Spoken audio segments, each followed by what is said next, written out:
The Monogatari series is one of my favorites of all time. It's actually quite rare for me to like an anime that is mostly focused on dialogue. My only issue with the series is the nebulous timeline in terms of the events that take place in the series. The story jumps around quite a bit during each season. Events might be concurrent to events that took place in the previous season. Others might take place a long time afterward. It can be confusing to figure out everything because past events are often referenced. The first adaptation, Bakemonogatari, mentions two significant events that were crucial for Araragi's character: his meeting with a vampire and his dealing with a cursed Tsubasa. The latter event was covered in Nekomonogatari, but fans have been waiting a long time to see Araragi's meeting with Kiss Shot Asaroda Orion Heart Under Blade. The light novel that covers these events, Kizumonogatari, serves as the prequel for the entire Monogatari series. Fans were met with delay after delay, and it seemed like this adaptation would never see the light of day. However, the anime gods smiled upon all of us, and it was announced that this story would be told in a set of 3 films. The first has already been released, and by the time this piece comes out, the second will have been released as well. I wanted to cover the first film somewhat, but I can't fully review it because it is merely the first third of the story. It is not the complete work. That means there will be no rating at the end of this piece. I'm Banana Owens, and this is an Otaku Youth Anime Review.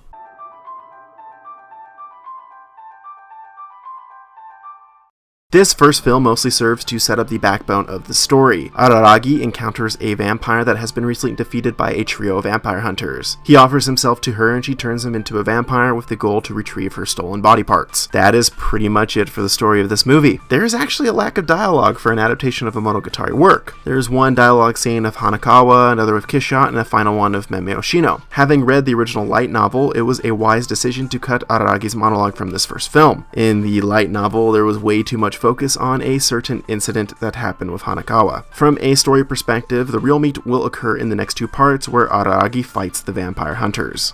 As for the rest of the film, the voice acting and presentation is astounding. The Monogatari voice actors are known for their excellence and they continue their work well in this film, despite the limited amount of dialogue. The main draw is the animation though. This film continues the typical heavily stylized work of Studio Shaft. Being a film, the animation is beautiful. At times, the animation is the only means by which the story is told. The background work is especially amazing with this film. Everything is just so stylized and interesting to look at. The opening 10 minutes is a dialogue-free walk through a building and it manages to be amazing in a visual sense. It really is Monogatari made for the big screen.